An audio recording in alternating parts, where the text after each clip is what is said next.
మానవ సంబంధాలు మంట కలిసిపోతున్నాయి. బంధాలు బలహీనంగా మారుతున్నాయి. కన్నవారు కట్టుకున్నవారే కాలయముడిలా మారుతున్నారు. దారుణంగా హత్యలకు పాల్పడుతున్నారు. తన అక్రమ సంబంధాలకు అడ్డు వస్తున్న కారణంగా కొందరు, ఆస్తి కోసం ఆశపడిన మరికొందరు హత్యలకు పాల్పడుతున్నారు.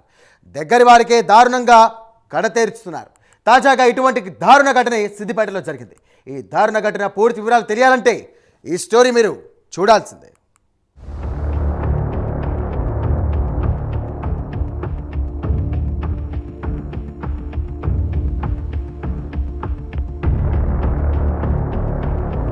సిద్దిపేట జిల్లా కొండపాక మండలం తిమ్మారెడ్డిపల్లికి చెందిన రాములమ్మ ప్రస్తుతం ఒంటరిగా జీవిస్తోంది. భర్త చనిపోయిన తర్వాత తన ఇద్దరు కూతుళ్లను పెంచి పెద్ద చేసింది. వారిద్దరికీ ఘనంగా వివాహాలు కూడా జరిపించింది. ప్రస్తుతం రాజీవ్ రహదారి పక్కన హోటల్ నడుపుతూ జీవనం సాగిస్తోంది. అటువంటి రాములమ్మ జీవితానికి చిన్నారుడు ముగింపు పలికారు. కొంతమంది వ్యక్తుల సహాయంతో అత్తను దారుణంగా హతమార్చాడు.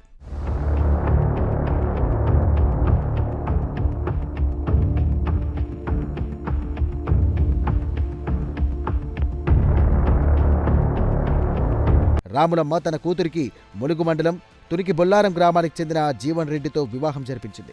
రాములమ్మ పేరిట ఉన్న 2 ఎకరాల భూమి కోసం అల్లుడితో తరచూ గొడవలు జరుగుతుండేవి. తాను చనిపోయిన తర్వాతనే తన భూమిని తీసుకోండని రాములమ్మ అల్లుడితో తేల్చి చెప్పింది. అత్త మాటలు మనసులో పెట్టుకున్న అల్లుడు జీవన్ రెడ్డి అత్తను హతమార్చేందుకు నిర్ణయించుకున్నాడు. పథకం ప్రకారం తనతో మరో 3 వ్యక్తులతో కలిసి అత్తవారింటికి వచ్చి హత్య చేశాడు. హత్య చేసిన అనంతరం వెనకాల డోర్ నుండి నిందితుడు జీవన్ రెడ్డి తనతో వచ్చిన వ్యక్తులు పరారయ్యారు.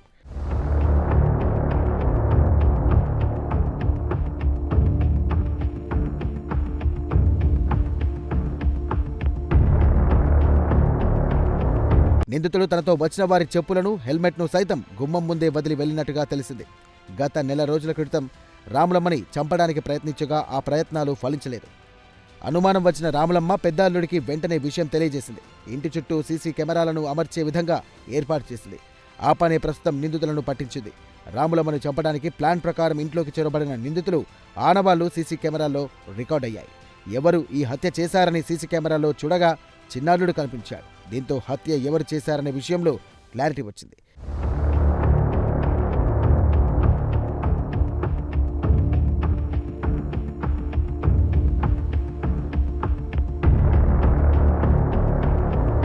ఈ హత్య అనంతరం మృతురాలి పెద్ద కుమార్తె తన ఆవేదన వ్యక్తం చేసింది. హత్య జరిగిన తీరును వివరించింది. చిన్న కూతురును, చిన్నారుల్ని ఎంతో ఆప్యాయంగా చూసుకుంటున్న తన తల్లిని దారుణంగా చంపేశారని తన బాధను వ్యక్తం చేసింది. మమ్మీకి 2 కూతురులం మేము. మాకు 2 పెళ్లిళ్ళు చేసింది. ఎవరి పెళ్లిలకు ఎవరి కట్నాలు వాళ్ళకి అప్పచెప్పింది. ఆమెకు కొడుకు కూతురు, నాకు ఒక కొడుకు కూతురు. ఇద్దరిని మంచిగా కన్న కొడుకుల కంటే ఎక్కువ చూసుకున్నది. డాడీ చచ్చిపోయినా కూడా మాతో నిమ్మలంగా మంచిగా ఉన్నది. వానికి ఆస్తి తగాదాలతోటి గొడవ పెట్టుకోవాలని ఒక 6 నెలల నుంచి మమ్మల్ని హింసిస్తాండు, మా అమ్మని బాధ పెడతాండు. ఇద్దరికి కూడా గదే కుట్రున్నది. 6 నెలల నుంచి మమ్మల్ని సతాయిస్తుండు కానీ మాకు గమనించలేదు. ఒక 6 నెలల నుంచి రోజు ఇద్దరిని మా ఇల్లు చుట్టూ, మా అమ్మ చుట్టూ దింపుతుండట, టార్గెట్ పెట్టి చంపుదామని. అయితే నిన్న టైం దొరికింది వానికి. నిన్న మధ్యాహ్నం 3:30కు 4 గంటకు టైం దొరికింది. ఒక 4 వచ్చిర్రు. 4 ఇంటి ముంగడికి రాగానే నాల్లుడు వచ్చిందని నమస్కారం చేసింది. ఎంత అనికానం కూడా వానికి లేదు అసలు. నమస్కారం ఇచ్చినప్పుడు నాల్లుడు వచ్చిండు, ఫ్రెండ్స్ని తీసుకొచ్చినామని అడిగితే, ఏడుకొచ్చిన అల్లుడా మంచిగా అని నమస్కారం ఇచ్చినప్పుడు అంటే, మా ఫ్రెండ్ని హాస్పిటల్ తీసుకొచ్చినా ఈడ ఆగినాము, టీ తాగుతామన్నాడట. అంత ఛాయ్ పెట్టింది. ఛాయ్ పెట్టినాక ఇద్దరిని లోపల తీసుకుపోయింది. అల్లుడిని ఛాయ్ స్టీల్ గ్లాసులో పోసింది, వాళ్ళకేమో ప్లాస్టిక్ గ్లాసులో ఛాయ్ పోసింది. మంచిగానే లోపలికి పోయిర్రు. ఒక ఇద్దరేమో రోడవతలు ఉన్నారు, ఒక ఇద్దరేమో మా ఇంటి వాడికి వచ్చిర్రు. హెల్మెట్ తీసిండు. మా అక్కడ హోటల్ ఉంటుంది, హోటల్ కాడ బండకాడ హోటల్ కాడ హెల్మెట్ పెట్టిండు. లోపలికి పోయిండు, వాటర్ తాగిండు. మా అమ్మ లోపలి పోయింది, ఛాయ్ పెట్టింది. ఆయనకి ఛాయ్ గ్లాసులో ఛాయ్ పోసింది, తీసుకుపోయిండు లోపలికి. ఆయనకు లోపల ఛాయ్ పెట్టించి బయటకు వచ్చి మన అటు ఇటు గిరాకి వస్తుంటే వాళ్ళ వీళ్ళని చూస్తుంది. రోడ్డు మీదకి వచ్చి చూడంగానే అత్తమ్మ అని లోపలికి పిలిచిండో మరి ఎట్లయిందో భగవంతుడికి. తీసుకుపోయిండు. లోపలికి పోగానే మా అమ్మ లోపలి పోయింది. మా అమ్మ లోపలి పోగానే ఇంకొక ఆయన లోపలి పోయిందట. వాళ్ళిద్దరికి ఛాయ్ పోసింది. ఆడ కూర్చున్నట్టు లోపల కూర్చున్నాగానే మా జీవను బయటకు పోయిండు. బయట కెమెరాలో సీసీ కెమెరాలో దొరికిరు వీళ్ళంతా. బయట కెమెరా పోయి వీళ్ళిద్దరికి ఫోన్ చేసి రోడ్ అవతల నుంచి 2 వచ్చిర్రు.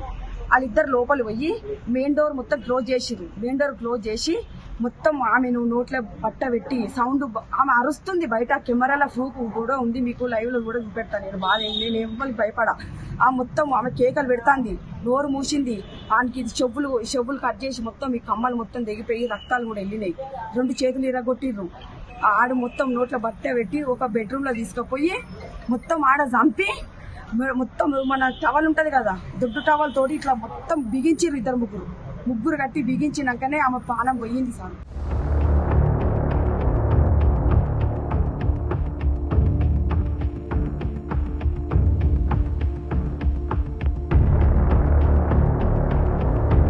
తన తల్లి రాములమ్మను హత్య చేసిన అనంతరం నిందితులంతా ఎటువంటి డ్రామా ఆడారనే విషయాన్ని కళ్లకు కట్టినట్లు పెద్ద కుమార్తె వివరించింది. ప్రాణం పోయినాక ఆమెను తీసుకుపోయి మళ్ళీ ఏం చేసిండు, మా హాల బెడ్ మీద తీసుకొచ్చి పండబెట్టి 2 బెడ్షీట్లు కప్పిండు. ఆమె నిద్రపోతుందని జనాలు కనుక్కోవాలని. ఆమె నిద్రపోతుందని చూస్తే బయట జనాలు ఒక 2 వచ్చిర్రు. ఓ పటేలమ్మ డోర్ది అంటే ఆమె తీసలేదు. పండుకుందేమో అని వాళ్ళు అనుకున్నారు, కానీ పండుకోలే. ఆమె చచ్చిపోయింది. వాళ్ళిద్దరు దొంగలు లోపలనే ఉన్నారు.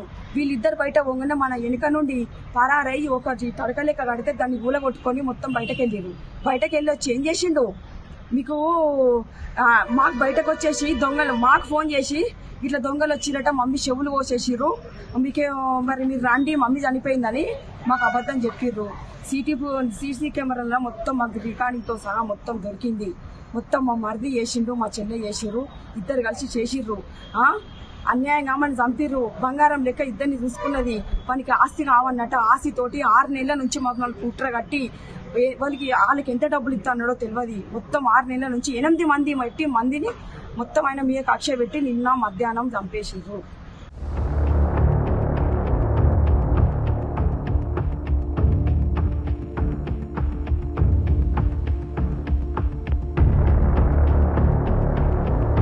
కేసు నమోదు చేసుకున్న పోలీసులు పలు కోణాల్లో దర్యాప్తు నిర్వహిస్తున్నారు. డాగ్ స్క్వాడ్ సహాయంతో నిందితుడిని అదుపులోకి తీసుకొని విచారిస్తున్నారు.